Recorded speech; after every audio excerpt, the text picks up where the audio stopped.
Hello again YouTube, Mad Dog here, welcome back to my channel. So another beautiful day up in the woods, and whilst I'm up here I thought to do a quick overview on this. And this is the Kalahari Mechete from Anglo Arms.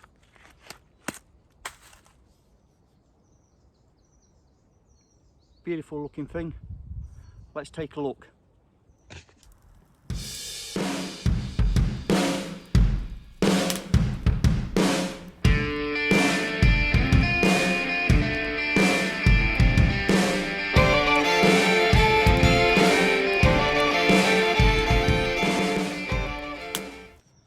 Welcome back. So as stated, we're going to be having a look at this machete. It's the Kalahari by Anglo Arms. And before I get into using this thing, I'm just quickly going to run through the specs. I've got my notes in front of me, so do forgive me for that.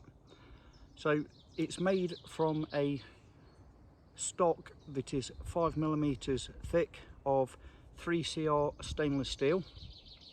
It weighs 475 grams or 16.7 ounces. The blade length is 214mm or 8.4 inches from tip to heel. The overall length is 357mm or 14.1 inches. The scales or handles are made of a nice Machete, and they are very nicely finished. They're smooth but very grippy. These will perform well when your hands are slick and sweaty or the conditions are wet. Feels nice and grippy. It has a nice safety choil choke up point there, so you're not going to slide off this easily. It does have a small eyelet for a lanyard should you choose to add one. It comes with this nylon belt carry case, and that case has two retaining press studs and a loop and press stud which retains the actual scale or handle in place.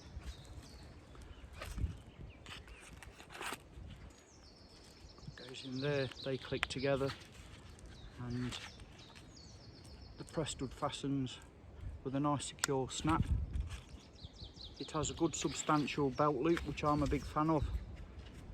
Some of the knife and machete sheaths you get are like 1.5 inches, and if any of you guys and lasses still use the old 2-inch webbing, that's a problem.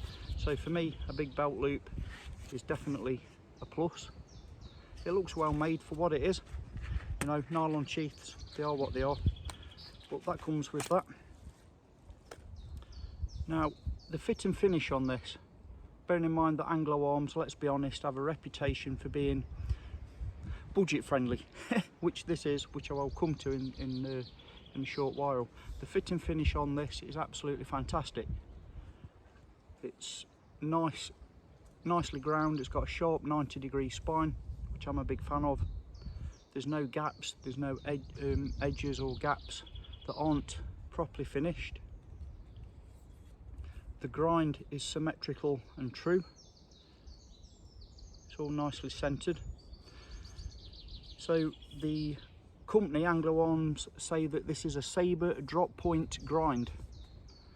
Okay, so we've got the drop point there.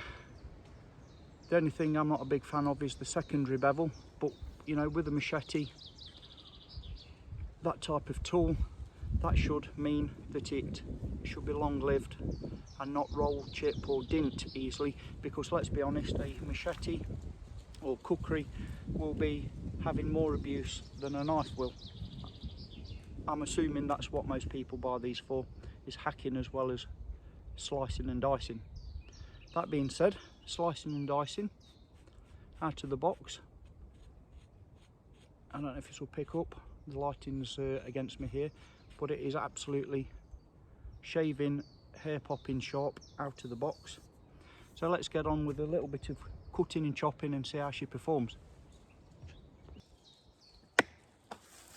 Okay, so I've brought you down onto this little stump here, and we're going to just do some random chopping and slicing and dicing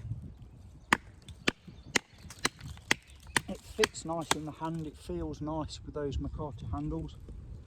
This is hard cured wood and it's smashing its way through that, no problem at all.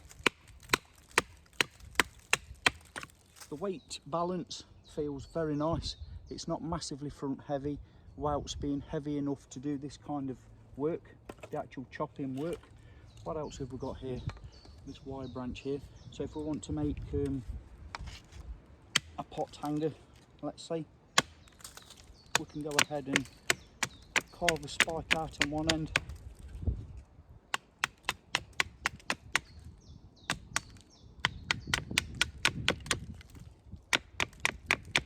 I'm not doing anything meaningful here, this is just to demonstrate the use of this thing or its capability, and it does that no problem at all. If I want to add a D notch into this, then we can choke up onto the backstop there, and it digs in beautifully. It really does slice and dice, very nice. Very nice indeed. So if you want to use this as a knife, as well as an axe, a chopping tool, then it will perform that task as well. It's very nice thing. Now, like I say, this is an overview, not a review. As you guys and lasses know, for me to do a review, I like to live with something for 6 months to a year before I actually give a true field tested opinion on this. But off the bat, it seems very good. Now, whilst I haven't had much use, as you can see with this, I've used it back at home, and up to now it's performed absolutely faultless. And what else can we go at here? I'm not a big advocate of battening, but I guess that's what this thing will be used for. So let's go ahead and try that. Okay.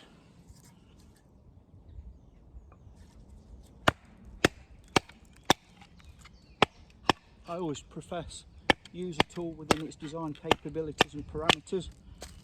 You know, if you're going to be looking at chopping 8-inch rounds, then use an axe, you know, horses for courses and all that.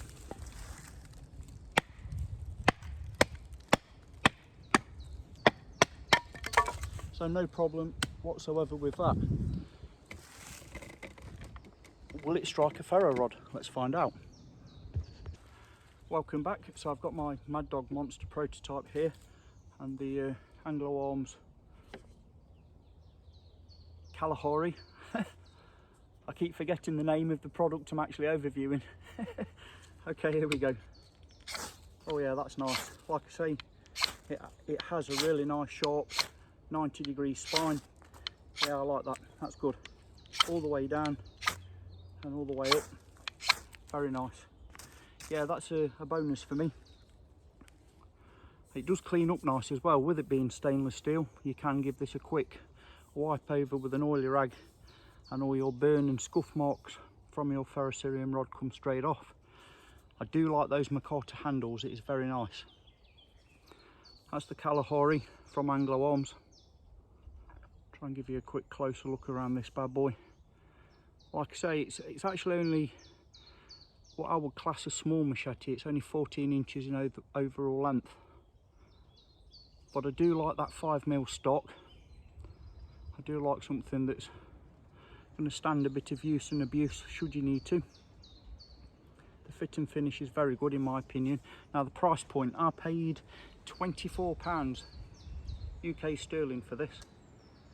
Now for me, I got that from Springfield probably a couple of years ago, and I've not got round to using it as properly as yet. So for me that represents really good value for money. Would I recommend it? I don't know at the moment because I've not given it enough field time, but as time goes on I will report back and let you know my findings, good or bad. But out of the box I would say yes, it's good value for money. I'm not a big fan of stainless steel, but it does have its merits. If you buy a seaside or a coastal area, then obviously it's going to be much more corrosion resistant than carbon steel. But I don't like the fact that you couldn't use this with flint and steel. To those people that say you can't use a ferro rod with stainless steel, that is actually untrue. This is stainless steel. It's all about the edge. It's all about that 90-degree spine. Anything with a 90-degree spine that's harder than the material of the ferrocerium rod material will throw sparks. It's as simple as that.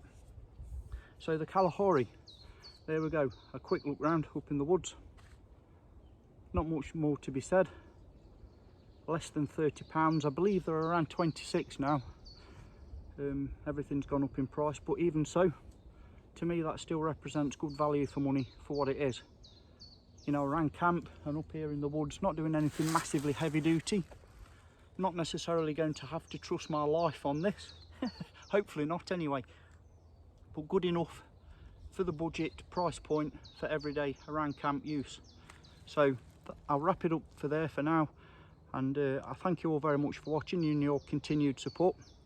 And I'll see you all soon, which won't be long. Mad Dog signing off. Yeah.